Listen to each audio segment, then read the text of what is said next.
Dear students, welcome to Classic NEET Academy. இப்போ நம்ம தளபதி விஜய் என்ன நம்ம ஸ்க்ரீனில் இருக்கார் அப்படின்னு சொல்லி நீங்கள் பார்க்கலாம். ஃபிசிக்ஸின் தளபதி விஜயோட ஷூட்டிங் ஈவெண்ட் நம்ம லியோ படத்தில். சரியா சார், என்ன சார் அதில் என்ன ஃபிசிக்ஸ் இருக்குது அப்படின்னு பார்க்கலாம். லியோ படத்தில் அந்த பேக்கரி சீனில் வந்து சுற்றி எல்லா டார்கெட்டையும் சுடுவார். அப்படியே ஒரு ரவுண்ட் அடித்து சுற்றி எல்லா டார்கெட்டையும் சுடுவார். அப்படி சுட முடியுமா? அப்படி சுட முடியும்னா அதில் என்ன கான்செப்ட் இருக்குது பார்க்கலாமா? ஃபஸ்ட்டு அந்த சீன் பாருங்களேன். You can just see that. பாருங்க,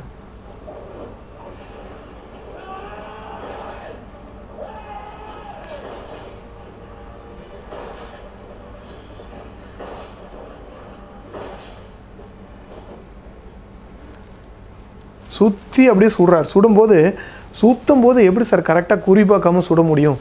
கை வந்து ஆடாதா? அந்த மாதிரிலாம் உங்களுக்கு கொஸ்டின் கேட்கலாம். ஆனால் உங்களுக்கு வந்து அவர் எந்த எக்ஸ்டர்னல் டார்க்குமே யூஸ் பண்ணல. ஸோ இங்கே என்ன அப்படின்னு சொன்னால், நமக்கு என்ன கான்செப்ட், நீட் ஃபிசிக்ஸ் கான்செப்ட் அப்படின்னு சொன்னால், கன்சர்வேஷன் ஆஃப் ஆங்குலர் மொமெண்டம்.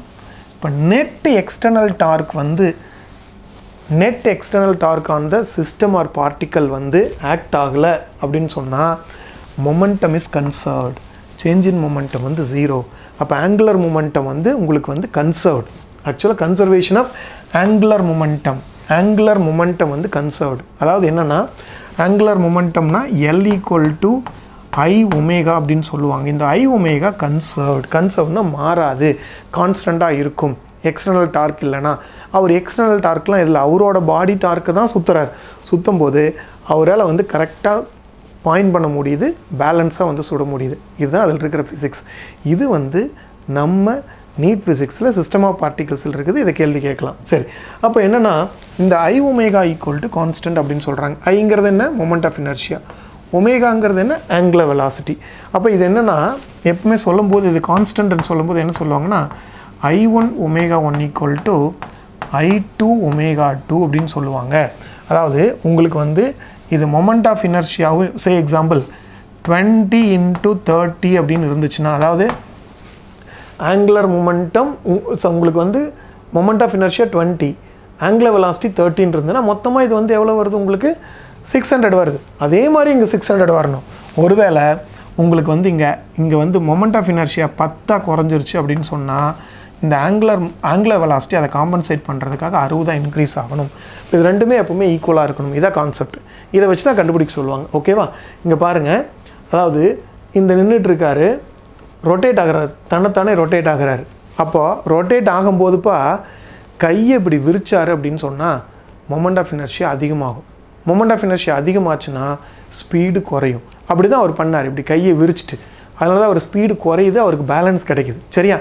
அதே கையை சுருக்கி கொண்டு வந்தால் அவர் என்னென்னா வேகமாக ரொட்டேட் ஆவாங்க. ஓகே, பாருங்கள், ஒரு சில கான்செப்ட் பாருங்கள். இந்த லேடி சுற்றுறாங்க, கையை விரிக்கும் போது ஸ்பீடு குறையும். எதுவுமே பண்ணல, அவங்க கையை சுருக்குனாங்க அப்படின்னு சொன்னால் உங்களுக்கு வந்து ஸ்பீடு வந்து அதிகமாகும். சரியா? இதான் கான்செப்ட். அப்போது பாருங்கள், கையை விரிக்கும் போது குறைஞ்சிருது, கை சுருக்கும் போது இன்க்ரீஸ் ஆகுது. இதை நிறையா வந்து இந்த பேல டான்ஸு உங்களுக்கு வந்து பார்த்திங்கன்னா ஜிம்னாஸ்டிக்லாம் யூஸ் பண்ணுவாங்க. பாருங்கள், அந்த கையை குறுக்கும் போது எவ்வளோ ஸ்பீடாக சுற்றுறாருன்னு பாருங்கள், வேறு எந்த எக்ஸ்டர்னல் டார்க்குமே இல்லாமல். இது வந்து பார்த்திங்கன்னா ரெக்கார்ட் பிரேக் பண்ணாங்க, வேறு எதுவுமே பண்ணாமல் 308 RPM சுற்றுனாங்க, வேர்ல்டு ரெக்கார்ட். அதாவது கையை உள்ளே சுருக்கி. இதெல்லாம் வந்து ஜிம்னாஸ்டிக்ஸில் பாருங்கள், you can just see that எவ்வளோ ஃபாஸ்ட்டாக சுற்றுறாங்க அப்படின்னு சொல்லிட்டு யூ கேன் see that. இந்த கான்செப்ட் வச்சு தான் நம்ம வந்து பண்ண போகிறோம், கான்செப்ட் பார்க்க போகிறோம். இதில் நமக்கு வந்து கையை இப்படி விரிச்சார்னா, இது பாருங்கள் ரொம்ப அழகாக ரெப்ரசன்ட் பண்ணியிருக்காங்க பாருங்கள். கையை இப்படி விரிச்சிட்டா உங்களுக்கு என்ன ஆயிடுது? மொமெண்ட் ஆஃப் இனர்ஷியா அதிகமாகிடுது. ஏன்னா மாஸ் டிஸ்ட்ரிபியூஷன் அதிகமாகிறதுனால. ஓகே, ஆங்குலர் வெலாசிட்டி குறைஞ்சிருது. அதை காம்பன்சேட் பண்ணுறதுக்காக இங்கே என்ன ஆகுது? மொமெண்ட் ஆஃப் இனர்ஷியா இந்த கேஸில் கையை சுருக்கிட்டா மொமெண்ட் ஆஃப் இனர்ஷியா குறைஞ்சிருது. அதை காம்பன்சேட் பண்ணுறதுக்காக ஆங்குலர் வெலாசிட்டி அதிகமாகிடுது. இதை வச்சு தான் நம்ம வந்து கொஸ்டின்ஸ் பார்க்க போகிறோம். இதுதான் இதில் இருக்கிற கான்செப்ட். இதில் வந்து என்ன சார், ஒரே ஒரு கொஸ்டின் மட்டும் பார்த்துட்டு நம்ம க்ளோஸ் பண்ணிக்குவோம். பாருங்கள், a person is spinning with his hands outstretched. ஹேண்ட்ஸை வந்து அவுட்ஸ்ட்ரெச்ட் வச்சுருக்கும்போது at the rate 4 radian/second. Okay, ω1 கொடுத்துட்டாங்க. அப்படியே கையை விரிச்சிருக்கும் போது ω1 எவ்வளோ? 4 radian/second. when he brings his hand close to the body, கை இப்படி விரிச்சிருக்காரு, அப்போ சுற்றுற ஒமேகா என்னது உங்களுக்கு? ஒமேகா வந்து ஒமேகா 1 4 ரேடியன் பர் செகண்ட். கையை சுருக்கிறார், என்னது brings his hand close அப்படின்னு சொன்னால் he spins at the rate of 16 radian per second.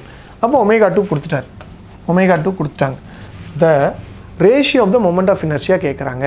Moment of inertia நமக்கு என்னன்னு தெரியும், I1 omega 1 equal to I2 omega 2. கரெக்டா? இப்போ இந்த ஒமேகா 1 தானே 4, ஒமேகா 2 தானே உங்களுக்கு வந்து 16.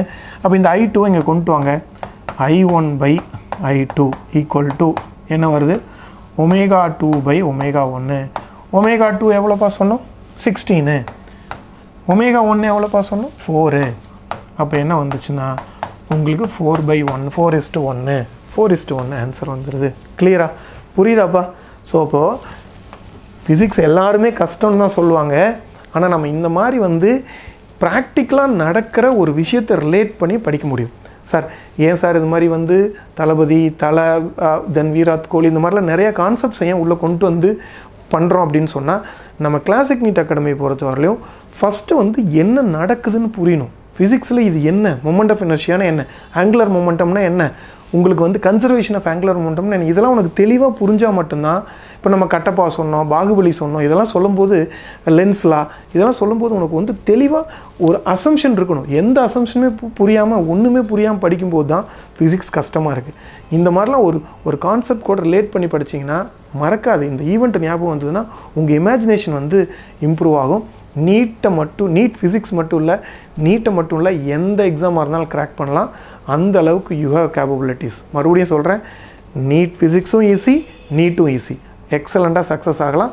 ஃபர்தர் மோர் இது மாதிரி கான்செப்ட்ஸையும் நீங்கள் ஃப்யூச்சரில் பார்க்கலாம். Wishing you all the best. Thank you.